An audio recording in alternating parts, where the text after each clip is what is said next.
Hello everyone, this is Dr. Webb and welcome to this abstract algebra video.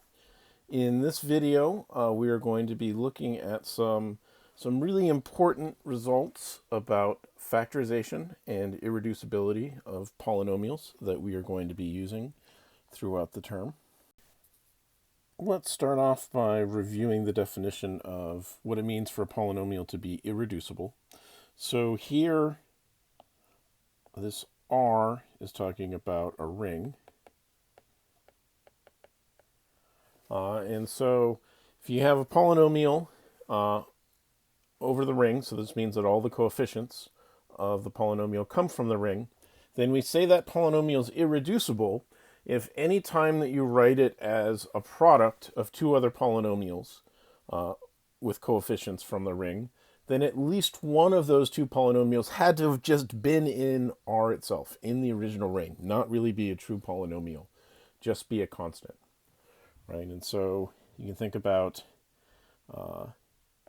f of x equal 2x squared minus 4. We can think about this as being over the integers. Yes, you can factor a 2 out, write it like this, but this 2, this is in the integers, and so we haven't really factored this as a polynomial. We've just pulled out a 2, and so we would say this is irreducible in z of x, because this is the only way that we can factor it. This is the most factoring we can do, and we can't break apart this x squared minus 2 in any way. So one of the big results that we did at the end of the first semester of abstract algebra is that we proved that if you are looking at all of the polynomials over a field f, so here this f, now we are thinking about this as not just a ring, but as a field, so all of the non-zero elements are units, then if you take any polynomial with coefficients from that field, then you can factor that polynomial into a bunch of irreducible polynomials, and those polynomials are quote-unquote unique in the sense that if you come up with any other factorization of that, then you have to use the same number of polynomials, and that each irreducible on the left is only going to differ from one of the irreducible polynomials on the right by a unit. That they're just pi of x is just going to equal aj times qj of x for some unit in the field, some element, non-zero element in the field aj. So if we think about this specifically about monic polynomials, so remember that a monic polynomial, this is a polynomial whose lead coefficient, largest index coefficient is 1, then we really get true uniqueness in the factorization in that we can factor this monic polynomial as a product of monic polynomials, and these are going to be unique up to just swapping the names of them, swapping the indexes on the bottom. You're going to get the same collection of irreducible polynomials always when you factor f of x.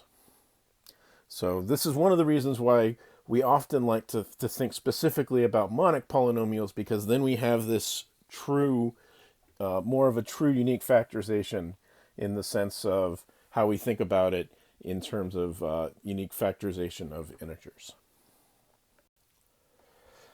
Furthermore, if we think about a polynomial whose coefficients are all complex, so this is a polynomial in c of x, and it's monic, then the fundamental theorem of algebra tells us that if f of x is degree n, then it has exactly n roots in the complex numbers.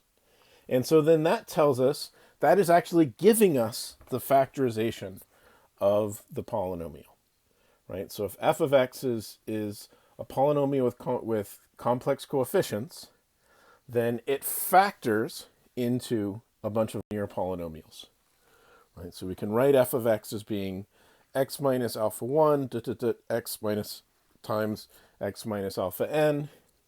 Because this is monic, we don't need to have any other complex numbers getting multiplied in here in any way. and that this is the factorization into irreducible polynomials. Okay, and furthermore, the way for a polynomial over the complex numbers, because of this, it is only going to be irreducible if it is linear, if it is only degree 1. Okay, another associated result that we talked about at the end of the first semester, which is closely tied in with unique factorization, is that if you look at the polynomials over a field, it is a principal ideal domain. That means that when you think about it as a ring, every ideal of that ring is generated by a single element. Okay. So if you take two different polynomials, f of x and g of x, and you think about this set on the left, so that you can think about this is all the linear combinations of f with g, so any polynomial times f plus any polynomial times g. You look at the set of all of those for all the ax and bx. So this right here is actually equal to the ideal generated by f of x and g of x. Well, since this is an ideal in f of x, it is a principal ideal, and so it is generated by a single element, h of x. Okay, and so this is the generator of this, and so the ideal generated by h of x is h of x times any other polynomial in f of x. So this set over here really is the ideal generated by h of x. Okay. So when we start off with f of x and g of x, this h of x that pops out, this h of x that generates the principal ideal, we often call this the greatest common divisor, or some people call this the highest common factor of f of x and g of x, because it has the same qualities as a greatest common divisor of integers. So h of x will divide both f of x and g of x. And also, if you have any other polynomial in f of x that divides both f of x and g of x, it actually has to divide h of x as well. Right? And so this is where the idea of the fact that h of x is the greatest common one, because since any other divisor of both of them is going to also divide h of x, this means that the degree of h of x has to be the maximum of all the divisors of all the things that divide both f of x and g of x. And so similar to the integers, you actually can calculate these greatest common divisors of polynomials using the Euclidean algorithm. So let's just do quick examples. So let's say f of x is x to the fourth minus 16, and let's say that g of x is, let's say that it's x cubed minus 8x plus 8. And we want to find the GCD of these two. Well, we're going to use the Euclidean algorithm is just using the division algorithm over and over again. Right? So first we're going to divide f of x by g of x. And if you go through, maybe do long division or however you like to divide this, you'll find that f of x is equal to x times g of x with remainder 8x squared minus 8x minus 16. And so this is our first remainder. And so now the next step is that we're going to divide g of x by our first remainder. So this is like our r1 of x. And when we do that, if you go through and do it, you get that g of x would be equal to 1/8 x plus 1/8 times this r1 of x. And its new remainder would be minus 5x plus 10. And so this would be our second remainder. And so now we divide R1 of x by R2 of x, and you'd get R1 of x is equal to minus 8/5 x minus 8/5 times R2 of x with a 0 remainder after that. So R2 of x is the last non-zero remainder, and so this is the GCD. This is the GCD. And so remember, if you look at this, R2 of x is minus 5x plus 10.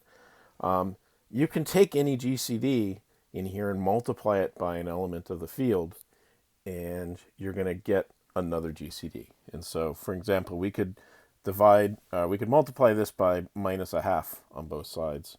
And so minus a half times minus 5x plus 10, this gives us x plus 2, not minus a half, let's do it by minus 5, minus a fifth. You get x plus 2, and this is also a GCD. And this is actually, because it's monic, that's actually probably the GCD that I would prefer to work with.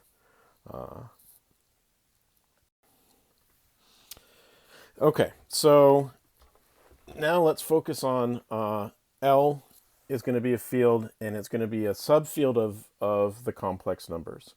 So I have that L is actually contains Q of x, or contains the rationals. It turns out that any subfield of C has to contain the rationals, and that's because it will contain 1. And once you contain 1, then you can add 1 to itself as many times as you want or subtract it. That gives you all of the integers. And then since it's a field, it also has the reciprocals of all of those, the multiplicative inverses of all of those, so it has all of Q. So this part, this inequality here, this is always guaranteed. But let's focus on fields that are subfields of C. And let's take two polynomials, f of x and g of x, whose polynomials come from L. If these two polynomials share a root, let's call that alpha, then alpha is also going to have to be the root of any greatest common divisor of the two of them. Okay, and so let's quickly see why this is true. Let's let h of x be one of these GCDs. So then that means that the ideal generated by f of g is equal to the ideal generated by h. In particular, that means that h is inside this ideal because they're equal to each other. So there is some linear combination of f and g that gives us h. In particular, that means that there are polynomials r of x and s of x with coefficients from L, such that r of x times f of x plus s of x times g of x is going to give us back h of x. Now, big step now is just now plug in alpha for x.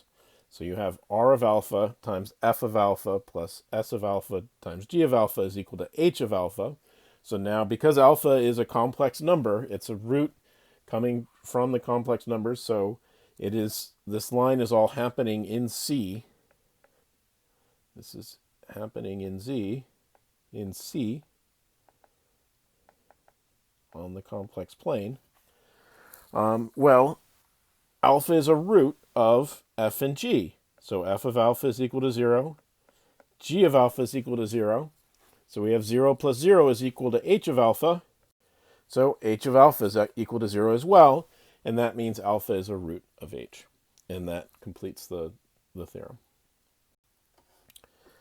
Okay, so now we're going to focus in on two important results that specifically about irreducibility of polynomials, not over Q, but actually over the integers. And these are going to be really important. We're going to use these over and over again. So the first one is Gauss's lemma. And you know that you've become a really important mathematician once they name a lemma after you. And so what Gauss's lemma says is that if you have a polynomial whose integers or whose coefficients are all integers, then if it's irreducible over the integers, then it's also going to be irreducible over the rational numbers as well. So I wrote this as an if and only if statement. But really, if it's irreducible in Q, then that guarantees that it's irreducible in Z. And so the backwards implication is obviously true. What's really interesting here is the forwards implication, that all we need to do is to make sure that f of x is not divisible by any non-constant polynomials with integer coefficients, then that means that it's also not going to be divisible by any non-constant polynomials with rational coefficients. So why is this important? So what it means so z of x is not a field, but q of x is. And so we can apply the sort of the unique factorization to that. But an implication of what's going on here means that when we take f of x, we actually can factor it into irreducible polynomials where each of them have integer coefficients. And these all have integer coefficients, and they're going to be irreducible in q of x. And so this is the real important application of this, that if you have a polynomial with integer coefficients, then you can factor it into irreducible polynomials that also all have integer coefficients. So let's work on proving this. So let's let f of x, let's call the coefficients of f of x ak, and these are all integers.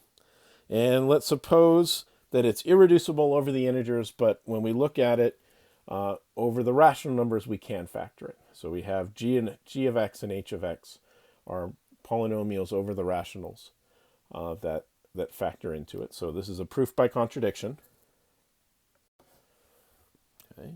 Well, so since g of x and h of x, there's only finitely many coefficients in both of them, and they're all rational numbers, and so there has to be some way to clear out all of the denominators. And so we can think about that as that there's going to be some n such that when we multiply n times f of x, when we look at g and h, it clears out all the denominators in both of them, so we can write it as g prime and h prime where both of these are in or both of these have integer coefficients. So these now have integer coefficients.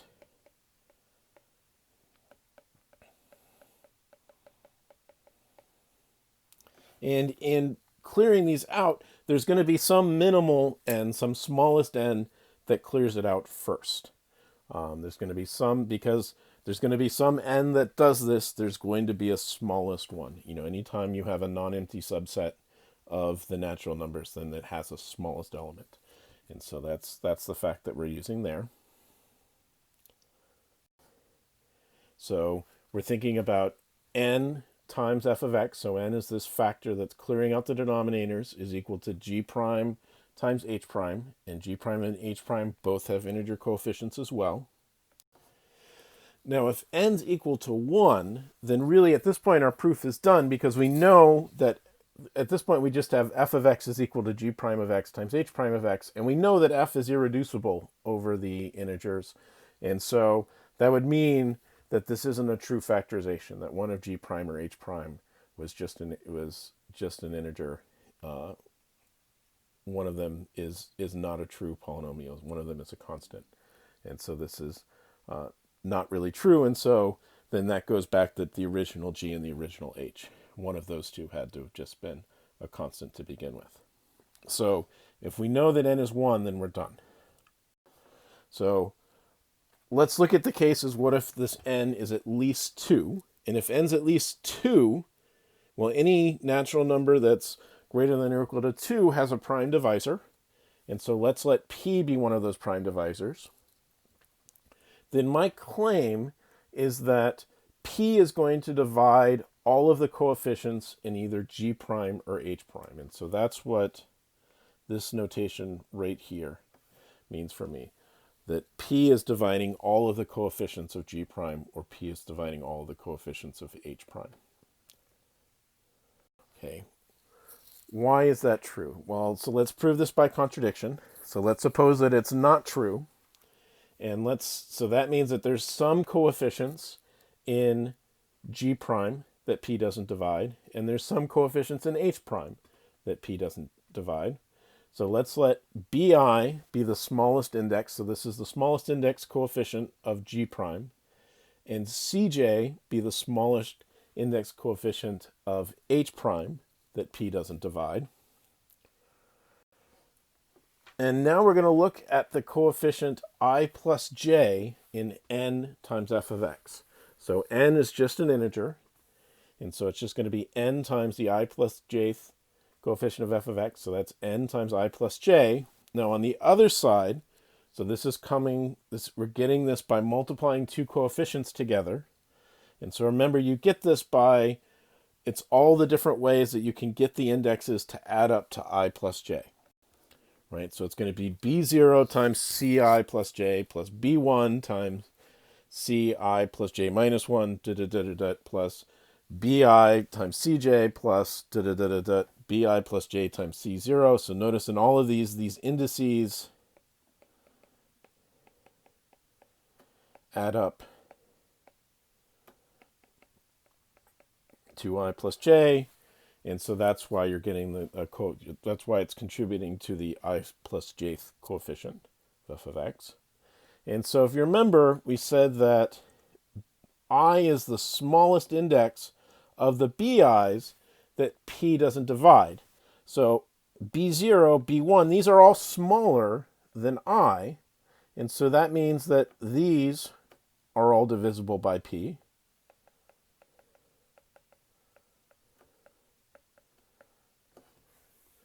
Now, if we look past BI times CJ, for all the rest of these, the next one here would be BI plus 1 times CJ minus 1. Well, CJ, this was the smallest index such that P doesn't divide CJ. So that means that for CJ minus 1 down to C0, P divides all of the C's here. So all of these are divisible by P. Okay. And also, P divides N, so P divides this as well, because P divides N. And A sub I plus j is an integer. And so the only thing that's left is BI times CJ, and P doesn't divide either of these, and so since P is prime, P does not divide this.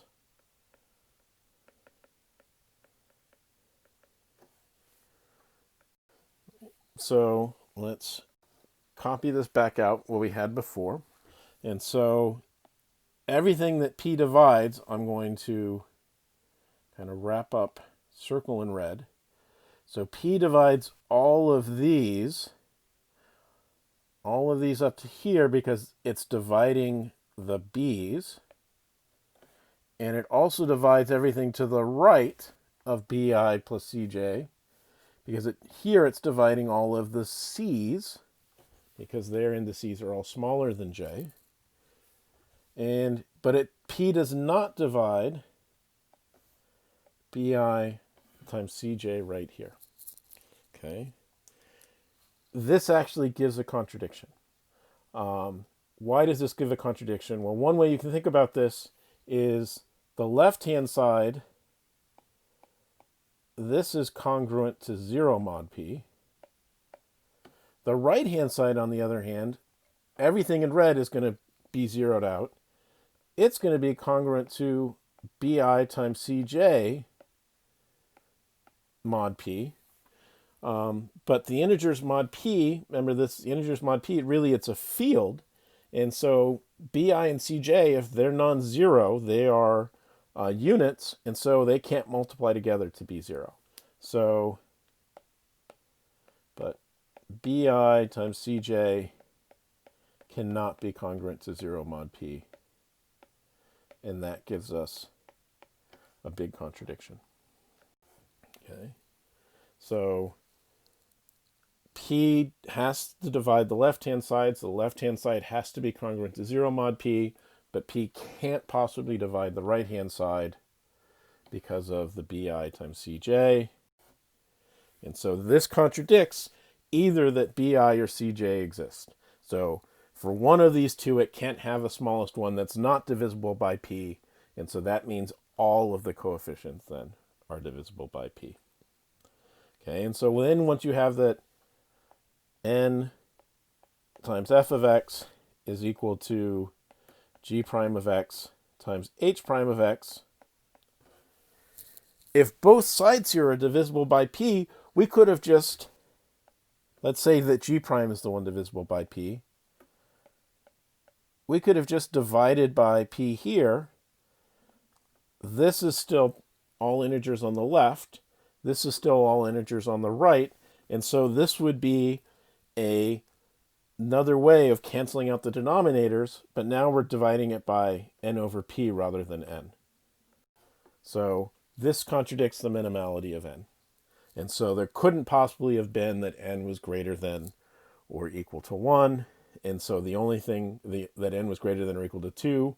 And so that gets back to our case, n equals 1, which we already decided was good. Okay, so since n is equal to 1, this means that f of x is equal to a product of g of x times h prime of x. And since f of x is irreducible, that means that one of these two had to have been a element. It has to be an integer to begin with, and so it's not a true factorization. Also, what this is saying is that f of x was not irreducible.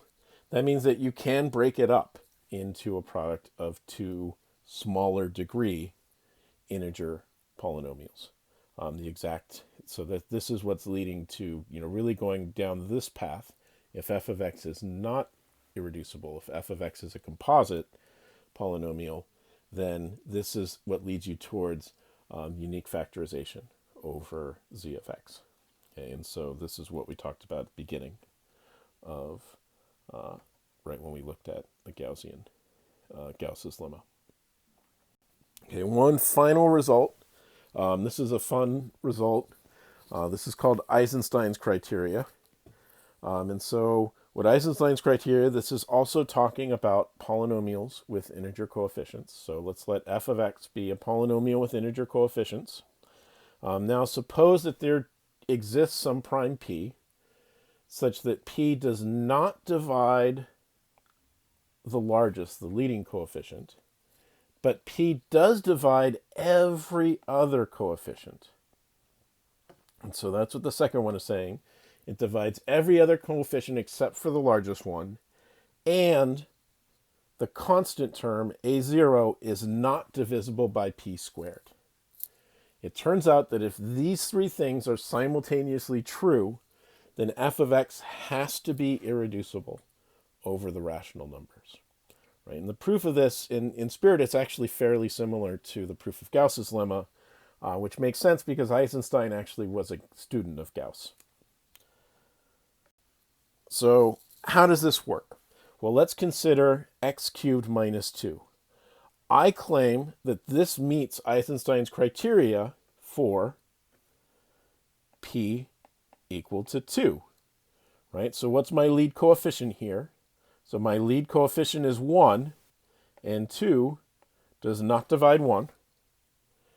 The coefficients of x squared and x are both 0, and everything divides 0. So 2 divides 0, and 2 divides minus 2. So it does divide all the other coefficients except for the lead one. And 2 squared, 4, does not divide minus 2. Does not divide minus 2. And so this meets Eisenstein's criteria. And so this means that x cubed minus 2 has to be irreducible over the integers. There is no way to factor x cubed minus 2 into two smaller degree polynomials. Okay, and this is actually quite useful. In fact, you could generalize this as if you have x to the n minus any prime, or actually anything that's not divisible by prime squared, then this is going to be irreducible over q. Okay, so something like x to the fifth minus 17 has to be irreducible over q. Okay, so what's the proof for Eisenstein's criteria? Well, by Gauss's lemma, to show that it's irreducible over the rationals, all we have to do is show that it's irreducible over the integers. And so it doesn't have to be non-units. That's saying more than we need to. It just has to be non-constants. Non-constants. Okay. So let's go in sort of similar way to Gauss's lemma, proof of Gauss's lemma. Let's assume that we can factor it. So f of x is equal to g of x times h of x. And so we're going to let g of x be bi. We're going to let the coefficients of g of x be the bi's and the coefficients of h of x be the cj's again. Now, note that p divides a naught. And a naught is going to be the product of the two constant terms from g and h. So a naught is going to equal b naught times c naught. And so since p divides a naught, that means p has to divide one of b naught and c naught. But p squared does not divide a naught, so it can't divide both of them. Because if p divide both of them, then p squared would have to divide a naught. And so p is going to divide exactly one of b naught or c naught. So without loss of generality, let's assume that p divides b naught and p does not divide c naught. Okay, so since p divides b naught, that means that then there's some smallest index such that some smallest index for the coefficients of g, so there's some smallest bi that p doesn't divide. Now we know this has to be true because if you look at the leading coefficient, sort of our an, well, an is going to be the product of whatever the largest coefficient, let's call that br, times whatever the leading coefficient of h is, so let's call that cs. And so if p divided br, then that means that p would have to divide an.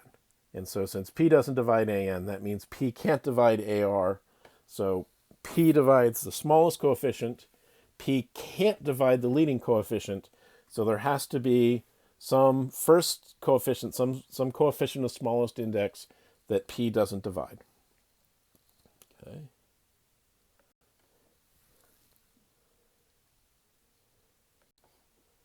And so now let's look at that coefficient in coming from f. So ai, how are we going to get ai by multiplying the two by g and h together? Well, it's going to be all the ways that the indices add up to I. So that's going to be b0 times ci plus b1 times ci minus 1 up to bi minus 1 times c1 plus bi times c0. Now we're going to do the same type of analysis that we did in the proof for Gauss's lemma.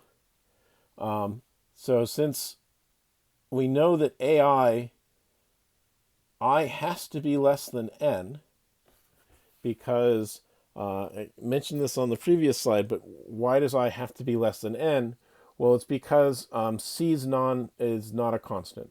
And so it can't just be bn times c0, because then c0 is all of what h is. And so there has to be some c1, c2, etc., etc., etc. that are non-zero. Okay, and so since I is strictly less than n, that means that ai is divisible by p, so p divides ai. On the left-hand side, we said that bi is the first coefficient that p doesn't divide, and so that means that p divides all of these. So these are all divisible by p. So P divides all of this right here. And then what we're left with is BI times C0, and we said that neither of these are divisible by P. And so we have the same sort of deal that we had before, that if we reduce everything mod P, we'd end up that 0 is congruent to BI times 0 mod P, and that's a contradiction. Right? And so since P divides the left and it divides all of these on the right, P would also have to divide at least one of these. But we've already said that that can't happen, and so we have a contradiction. That is it for this video. I will see you all again soon.